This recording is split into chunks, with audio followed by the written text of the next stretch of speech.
Hello and welcome to Knights of the Game Table. I'm Ryan Kelly and I'll be your announcer this evening. We're here at our office in Bastrop, Texas, where Ryan Christian's Tyranids will be defending their Hive world from Alex Mori's Tau. It's living armor versus artificial armor. Who's gonna win? Watch the episode to find out.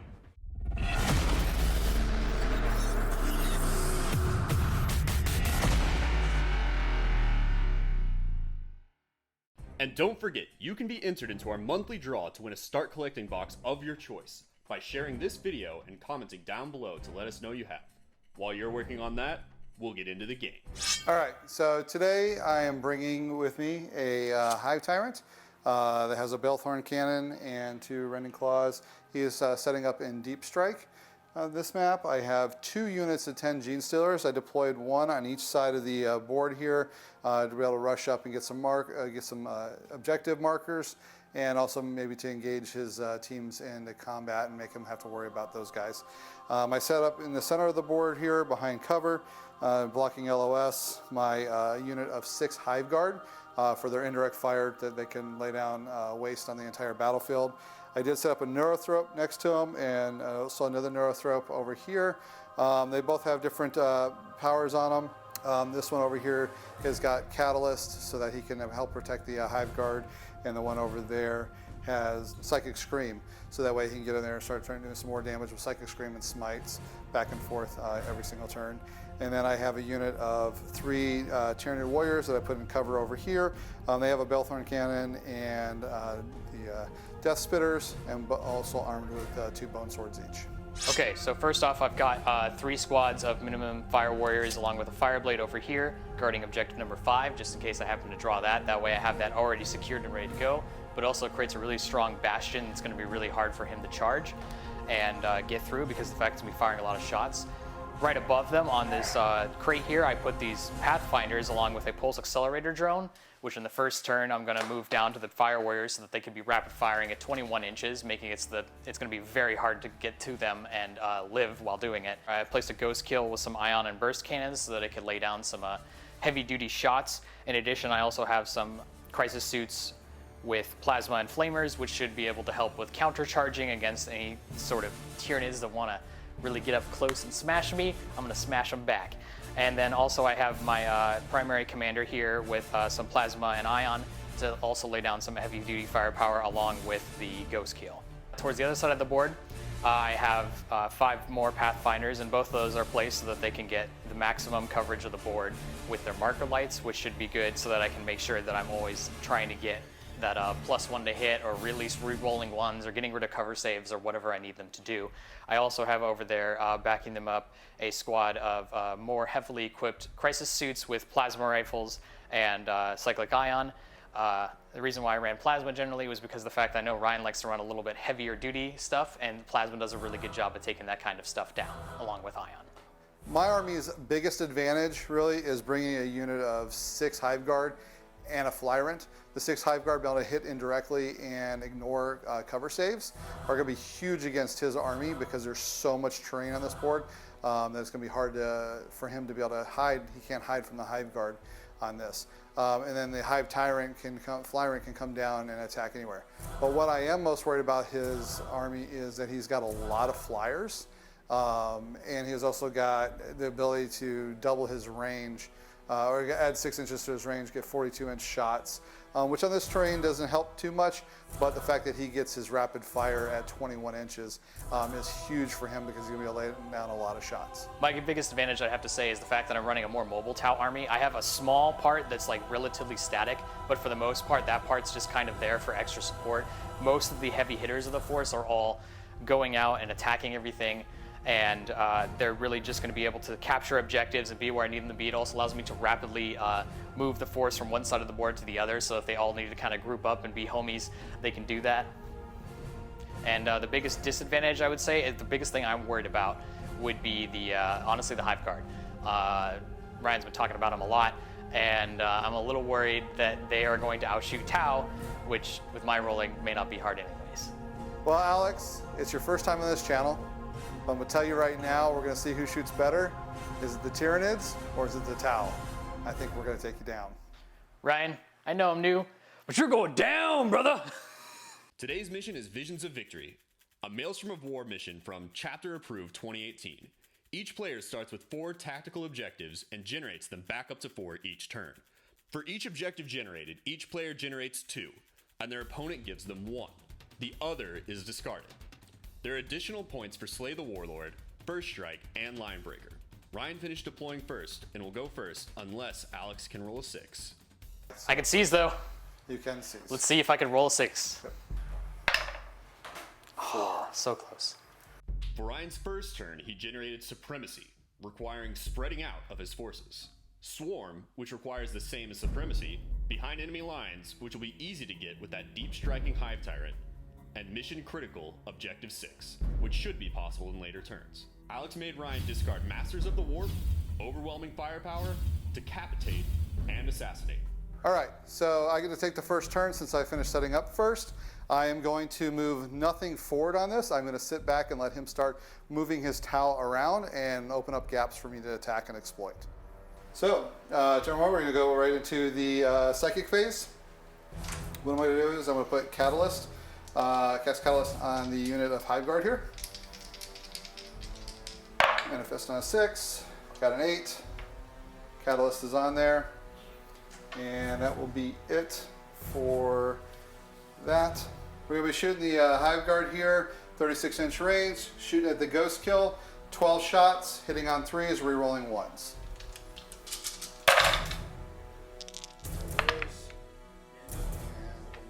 All right, strength 8, what's toughness? Toughness 6. Toughness 6. So wounding on 3s. Ooh, 3 wounds coming across. All right, what's the AP? So AP is going to be -2. All right, sweet. And it was 2 hits? 3 hits. 3 hits. Okay, so that's going to be on his 4-up invulnerable save. Got 2. All right, so you're going to take D3 damage. Okay. 3 damage. All right, so we're going to be shooting the Balethorn Cannon from this Tyranid Warrior up at this Pathfinder team. 6 shots, 3 shots, hitting on 4s, rerolling 1s. 2 hits, strength 5, toughness 3. 3. 2 wounds, and they are at AP -1. No. 2 5-ups. Failed both. 1 wound each. 2 guys down. 2 command points, using single-minded annihilation to allow the Hive Guard to fire a 2nd time. This time we're going to fire at that Pathfinder unit up top. Gross. Don't do that. 12 shots, hitting on 3s, rerolling 1s, and 2 more hits. Strength 8, and they are toughness 3, so it's going to be 3. 2s. So 2s. 7, 8 wounds coming across. Okay. AP -2. All right. 7 5-ups. This is going to be rough. Yeah, it was real rough. You got him. Okay. Actually, I just realized that these guys don't have any sort of a save against that, but they all died anyways. At the end of Ryan's turn, he scored 1 point for First Strike, making the score 1-0 in Ryan's favor. At the start of Alex's turn 1, he generated Overwhelming Firepower, which for Tau should be easy once in range. Hold the Line, which he can't score first turn, but should be possible in the second. Scour the Skies, meaning that Flying Hive Tyrant has a huge target on its back. And Assassinate, which the Hive Tyrant once again is the best target for. Ryan made Alex discard No Prisoners, Defend Objective 5, Secure Objective 3, and Defend Objective 6. All right, for movement, it wasn't anything too crazy. I moved my Pulse Accelerator drone down from the top of the crates into the Fire Warriors so that they now have their full range ability. I also moved both Crisis Suits up, hopping them over the little wall barricades that they were hiding behind, and I also moved my Commander up as well. Now we're going to move on to the shooting phase. For shooting my turn, it turned out that I mismeasured a little bit in the movement phase, and so I ended up either having line of sight being in the way with my Ghostkeel, or I just didn't quite get the run that I needed with my battle suits, so they were just out of range of being able to shoot. Concluding Alex's turn 1, he scored no points, keeping the score 1-0 in Ryan's favor.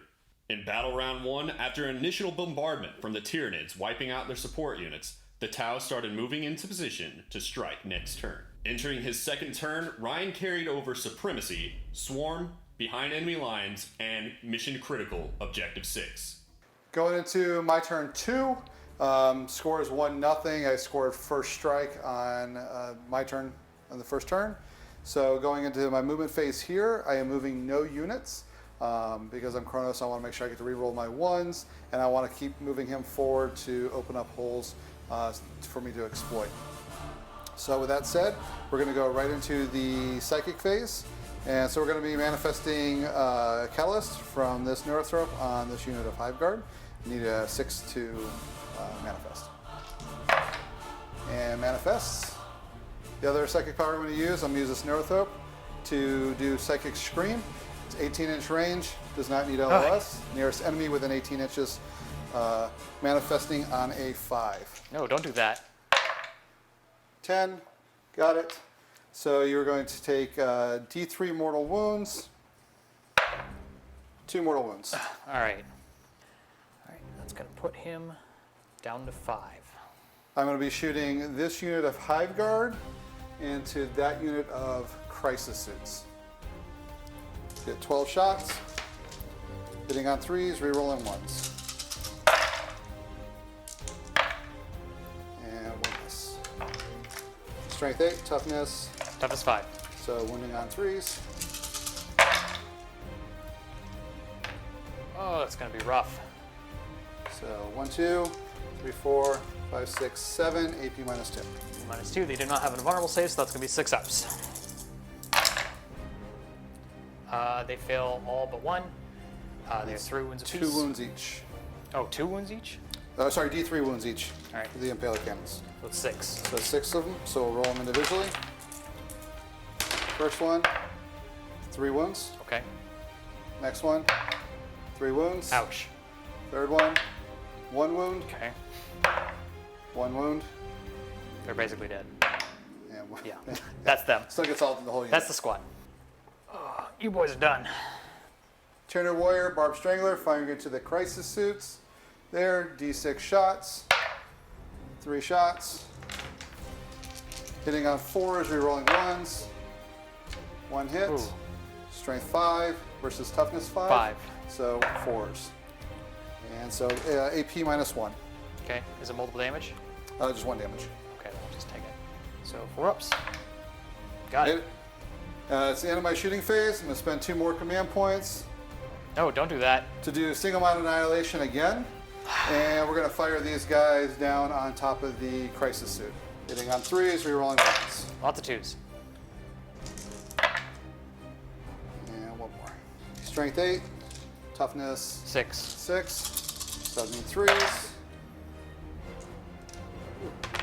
3 wounds coming at you. 3. All right. AP minus 2. Okay. I have 4 up to vulnerable save. Failed 1. Failed 1. D3 wounds. 3 more wounds. Ouch. Down to 2. In his second turn, Ryan scored no points, keeping the score 1-0 in Ryan's favor. Beginning Alex's turn 2, he carried over Overwhelming Firepower, Hold the Line, Scour the Skies, and Assassinate from last turn. For my movement, nothing really terribly crazy because a lot of my stuff was wiped out last turn and I have to kind of go on the back heel on defensive. I moved up the Ghostkeel a little bit to the side in its heavily degraded state so that it could get a line of sight on the Gene Stealers over there and hopefully do some damage. I also got a good run roll this time on the Crisis Suits so I can move them up and probably pop some Gene Stealers or some Warriors or something, do some damage. First, I'm going to start off by shooting my Pathfinders into the unit of Gene Stealers so that I can hopefully get some marker lights on them. Bring it, marker boys. Hitting on 4s. Got 2. I'm going to spend a command point to turn one of those hits into D3 plus 1 hits. Turns into 4 hits. All right, I'm going to go ahead and fire the 3 Crisis Suits here, all 3 weapons that they each have, into the Gene Stealers over there. Starting with the Plasmas. Because they advanced, they are firing them as Assault 1, so they only have 6 shots. Okay, got it. 3 hits. Toughness 4. All right, Strength 6, so that's going to be 3s. 3 hits and minus 3. Okay. 5, 6 invulns. made 2. One Ouch. dies. All right, sweet. Now firing the cyclic ions from the battle suits into the same gene stealers. Here's rerolling 1s. Ouch.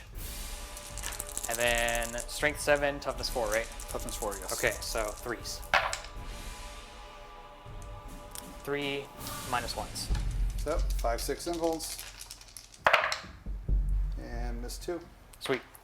Finishing off Alex's turn 2, he scored 1 point for Hold the Line, making the score tied at 1-1. For Ryan's turn 3, he carried over Supremacy, Swarm, Behind Enemy Lines, and Mission Critical Objective 6 from the first turn. All right, done with my movement phase. Everything did stay back as it was. I did deep strike in my Hive Tyrant, the Flyrant back there in his back line, and now we go into our Psychic phase. The Psychic Scream, again. Not again. Again, bringing that scream. Gosh, screaming dang ahead, it. Manifesting on a 5. All right, so I'm going to open up with my Psychic phase with Psychic Scream from the Neurothrop into the Ghostkeel to try to finish him off. Not again. And got a 6. D3 wounds. 3 wounds. You got him. Smite from the Hive Tyrant onto that unit of Pathfinders. Uh-oh. Manifesting on a 5. But like don't. Got a 5. D3. 3 mortal wounds. Ouch. All right, they're gone. So the Hive Tyrant is going to try to manifest the Horror on this unit of Crisis Suits. I'm officially scared. 24-inch range, manifesting on a 6. Got it on 8. Ouch. They will be -1 to hit, and -1 from their leadership characteristic. Wow, that's just rude. And then we are going to do Catalyst on, with this Neurothrope, on this unit of Hive Guard again, manifesting on a 5. Oh, sorry, on a 6. 10. Dang. Good. That is all for my Psychic phase. It accomplished what I thought it was going to do, which is good. And now we're going to go into my shooting phase. We'll be firing this unit of Tyranid Warriors into the Crisis Suits with 2 Death Spitters and 1 Barb Strangler. The Barb Strangler gets D6 shots, 4 shots. Ouch.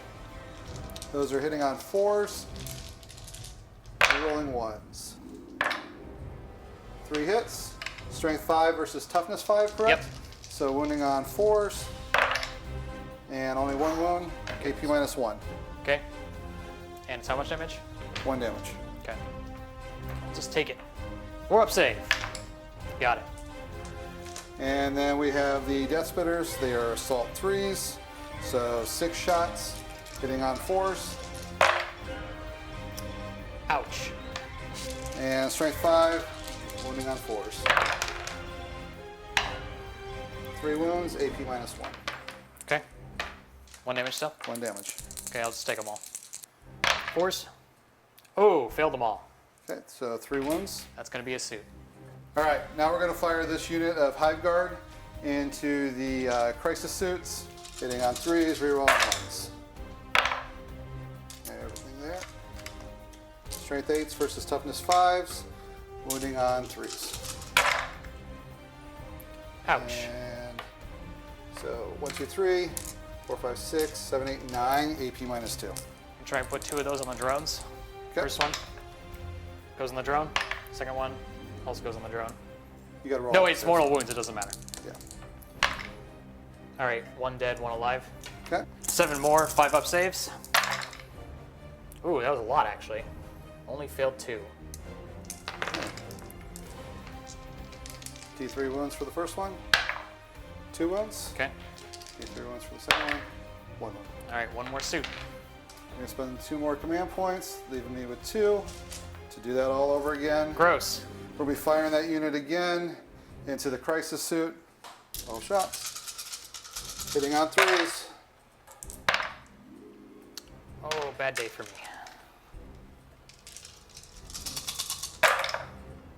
And wounding on those 4s. 5 wounds. 5. Yeah. Okay. Try and pump 1 on the drone. 2 up. Goes on the drone. Roll a 5 up. Feel no pain? Does not work. Drone is dead. 3 more 5-ups. Got none of them. That's a dead dude. 3, 4, 5, 6 wounds. It won't matter. 3 That's wounds right. is all he's got, so Okay. he's gone. We're going to be firing the Flyrant, his Barb Strangler, and actually the Balethorn Cannon into the commander there. All right, D6 shots, 5 shots. Ouch. And he does not get to reroll ones because he did move. Sweet. And it is a strength 7. Toughness 5 still. Toughness 5. Okay. What do you please? Ooh. Ooh. Concluding Ryan's turn 3, he scored behind enemy lines for 1 point, making the score 2-1 in Ryan's favor. In Alex's turn 3, he brought over overwhelming firepower, scour the skies, and assassinate from previous turns. He also generated tactical withdrawal, an unlikely score since the Tyranids are not assaulting his forces. Ryan made Alex discard multiple distractions. All right, so for this turn, I'm really just going to Hail Mary it. I'm going to try and wipe out his flying Hive Tyrant, and maybe they'll score me some points, so I force Ryan to play another turn. All right, so for movement, I pretty much just moved my commander down so that he could get a better shot on the Hive Tyrant, and I dropped in my other commander so that basically I'm catching him in a little triangle of love. And by love, I mean lots of shooting. And then, on that note, on to the shooting. All right, I'm going to start with my Warlord commander firing into your flying Hive Tyrant. He's going to overcharge his cyclic, but first I'm going to start with the rapid fire plasma rifles. 4 shots hitting on 2s. Strength 6 versus toughness. Toughness 7. Toughness 7, so wounding on 5s. Oh, I got 2 at -3. -3. So 4 up invulns. And does not make either one. 1 damage apiece. Now firing the overcharged cyclic ion, hitting on 2s again. Sweet, it'll hit. And it's strength 8, so that's going to be wounding on 3s. Yep. Wow, they all wound. All right. At -2. All right. Or -1, I'm sorry. -1. Yeah. So Sylvia's 4 up. And made 1. Okay, D3 damage apiece. Okay. First one, 1 damage. Second one, 3 damage. So total 4 damage. All right. Firing my secondary commander into the Hive Tyrant. First starting off with the Fusion Blasters. They're not within half range, so they don't get the special rule. Being on 2s. Ooh, that's rough. And strength 8, so wounding on 3s. Nothing. D6 attacks with the Supernova Launcher. 3. Hitting on 2s. All right, it'll hit. And it's strength 6, so wounding on 5s. 1 at -2. All right. 4, 6 invuln. 4 up invuln. And makes it. Dang it. At this point, I'm going to go ahead and concede because of the fact that I just couldn't quite finish off that flying Hive Tyrant, which would have pulled me back into the points. It should have been like, it would have been about 3-2 or something like that, so we could have kept going, and I might have been able to claw something back. But unfortunately, I just couldn't quite seal the deal, so I'm going to have to call it there. Good game, Ryan. Good game, Alex. Welcome to the channel. Yeah. Good job, Ryan. It was a really great game. I'd like to say it's tight. It was tight, but it wasn't. I just really wasn't bringing it as much as I probably should have this game. And really, I just really wasn't even ready, like as much as I imagined those Hive Guards shooting at me. I couldn't even guess how much they were actually going to obliterate my forces. It's absolutely insane. I mean, he wiped out 2 squads of battle suits and a Ghostkeel with it, like no problem. One big problem that I ran into was the fact that I missed that first advance with the battle suits, and I couldn't get in range to start picking off some Gene Stealers, because then I would have been able to follow it up with some more shots, which would have probably helped to keep the momentum going more in my favor. And really the last turn with the Hive Tyrant, I mean, man, that thing is tough. I mean, I threw my 2 best guys at it, and they just couldn't quite bring them down. They couldn't seal the deal, which was unfortunate. And it was a really good game, and I learned a lot of stuff. I learned that I'm going to be changing up my lists in the future. And yeah, good game, Ryan. All right, wow, that was a great battle. I've not had good luck versus Tau, but I've learned a lot from playing Tau players. My strategy was sitting back and making him come after me and bombarding him, which is, I just think of Starship Troopers and brain bugs just bombarding down. That's really what my whole idea was, and that if anything gets close, that the Gene Stealers were just going to be able to swarm in them and engage them in close combat. So forcing him to have to bring those crisis suits and everything forward continuously while the Hive Guard was raining down was exactly what I wanted, and it worked out exactly the way I wanted. Hive Guard were definitely the MVP in this game. Unit of 6 of them raining down those shots. Extremely powerful. Holding the Hive Tyrant back until turn 3 to bring him down to really kind of seal the deal in the back corner over there and score me some more victory points and really redivert his commanders, his 2 characters back there. Otherwise, everything else performed really good. The 2 Neurothropes did what they needed to do. Keeping that Synapse, also being able to do Psychic Scream was a big important piece on actually taking down that Ghostkeel, which actually scared me a lot, is that Ghostkeel running up with the amount of wounds. Real big turning point actually was even on turn 1. His crisis suits only rolling a 1 on the advanced move, limiting his range. It made him have to take another full turn of moving to actually get in range to start shooting stuff, which could have really been interesting to see what it would have done on the flank over here on the right. But overall, it was a great battle. It was fun welcoming Alex to the channel and seeing what his Tau does, and I look forward to seeing that next list incarnation and what it's going to bring to this game. And that's the game. The Tau charging across the board to try to reach the Tyranid gun lines didn't go well. The unrelenting barrage from the Hive Guard was just too much for the Tau, leading to victory for Ryan. Hopefully the greater good will guide Alex to be back soon. If you want to learn some free tactics, painting tutorials, and more, check out our free guide in the description below. And if you want to see who's playing next week, check this out. Next week on Knights at the Game Table, Thousand Suns versus the Gene Stealer Cult.